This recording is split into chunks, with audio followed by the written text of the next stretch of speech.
Poltergeists, apparitions and murder await the most haunted team in Gloucestershire.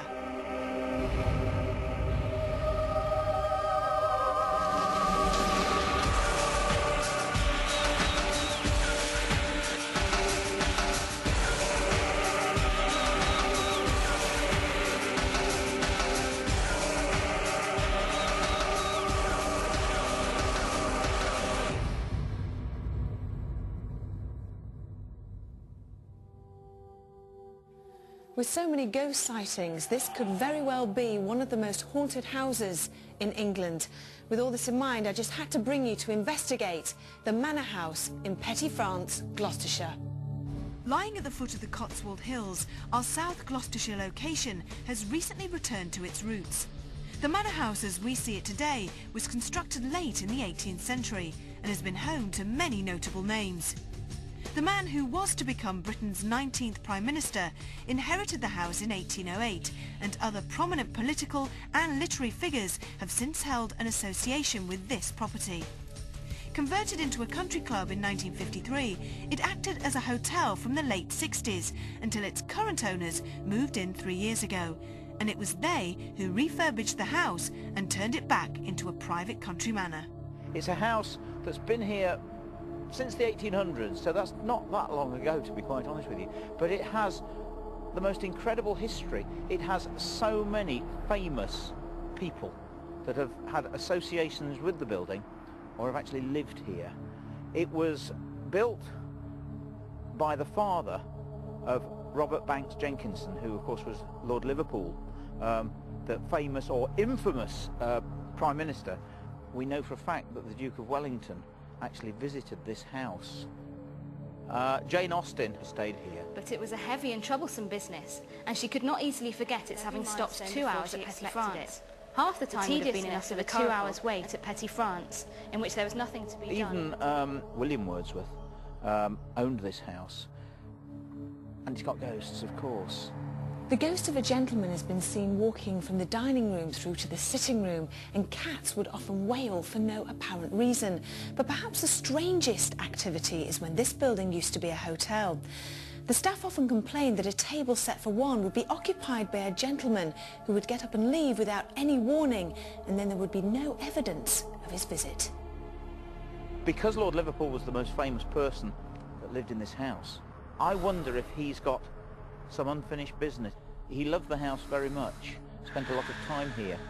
Perhaps that's why he still lingers around the place.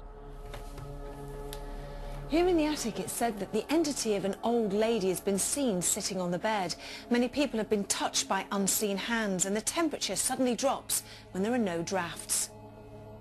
The family that were living with us last year for several months, when it came to the children, the daughter Amy, who was 12 at the time, her mum said to her, "Will you be sad to leave Petty France?" And Amy said, "I will be sad," she said, "but I'll be really relieved to get away from all those people in my room." In the Crystal Room, it's thought that a young woman called Amelia died during childbirth. Is it her ghost that causes the oppressive atmosphere in this room? Also, the image of a large man has been seen walking slowly across this floor, along with heavy dragging sounds. He moves as if he owns the place. I mean, he walks through the rooms as if he doesn't know he's not supposed to be there. There's, you know, it's not fast, it's not slow, it's just as if he's still alive. Whether that's a separate ghost, or whether it's a ghost to here, that for whatever reason are trying to get our attention, all I hope is that they try and get our attention tonight. Perhaps then an early sign that the Manor House may not offer the home comforts that the most haunted crew initially thought, as parapsychologist Kieran O'Keefe explains. Compared to previous locations, there won't be so much anxiety or fear, because even though it is quite opulent, it's quite a grand place, it's very, very comfortable. It certainly has a very, very lived-in feel. Now, this is an unusual place because of the number of apparitions that are seen from different time periods, and also different forms of apparitions. We've got black figures, we've got apparitions of ladies seen, also children, and setting up a lot of locked off cameras in those various locations would be ideal. There has been some poltergeist activity reported, so in one of the rooms we'll be setting up trigger objects together with EMF meters focusing on temperature in that particular room to see if there's any natural cause of the poltergeist activity. In the attic, auditory phenomena has been heard, and so maybe setting up a locked off camera together with an MP3 player in there will pick up any auditory phenomena, or at least a natural cause of it. There is one aspect though that I think is of concern, and that's the dust that's prevalent in some of the rooms. We have to be wary of this in case people think that any light anomalies they're seeing are paranormal. Any orbs, any sort of flickers on cameras should be interpreted initially as dust until proven otherwise. With spiritualist mediums Derek Akora and David Wells arriving in the Gloucestershire countryside separately and neither knowing anything of our base beforehand, we could now begin. This is an apparent hotbed of supernatural activity, and with expectations high, it was time for actions to speak louder than words, as we stepped inside the manor house at Petty France.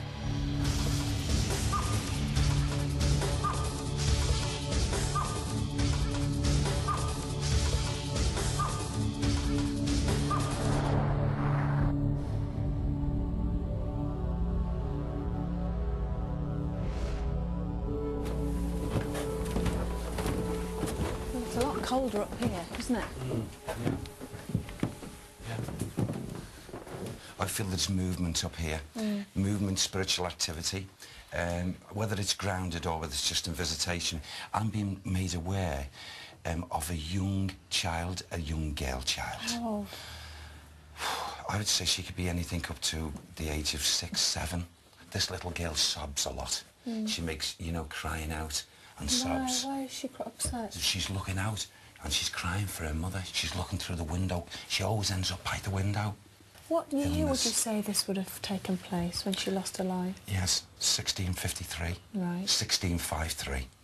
And she's a beautiful little soul, and she's not reunited with her mother. Did she live here? Is that why she's here? I feel she's got very strong links with this property here. Right. Very strong. Do you want to go downstairs? Can we? Yeah, please. Despite our initial reservation regarding the manor house's air of malevolence, the description of a traumatised young girl was an early indication that perhaps we had misjudged the real feel of this building. Perhaps this girl's story would unravel further in the Crystal Room. Whoever sleeps here, they'd be startled. And they'd run out of this place.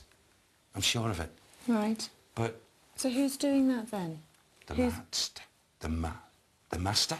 Right. The master. He's got him what? 1587 and 1588. What? What was that? When he did something? What did he do? He raped and murdered the maid, the young maid. He causes what? The fire. Look, we can see that there. All that is in there is a candle. And there's nothing else, is there? No. Right. Well, what this soul does, if someone was sleeping here, suddenly they'd wake up and they'd see that fire burning, full flame. Is this something that would have happened in the recent past as well? That phenomena, I feel, is still taking place here. And we're not talking about going back 100 years or even 50 years. I feel this is a recent phenomena. Ask Sam who this master is, because we've got a date, we just need a name. What's just flashed in front of me there, that William was given, and then, I don't know if it's sounding like Berkeley or Berkeley, but it begins with the B. Okay.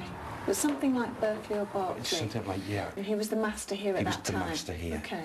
Right. And, so we can check that. Well, hopefully, yes. I feel that is the most regular thing that happens in this room, is that all of a sudden the ignition of a full fire. Is it, with the fire starting, is it kind of a, almost, never heard of this before, but an apparition of a fire? Or is it a real fire? No, I feel that it's being caused to happen when the spiritual activity going on here. Okay. I mean, is that something you've come across before? It's not. My only concern about that is if there is, you know, an actual fire that starts up for some unexplained reason,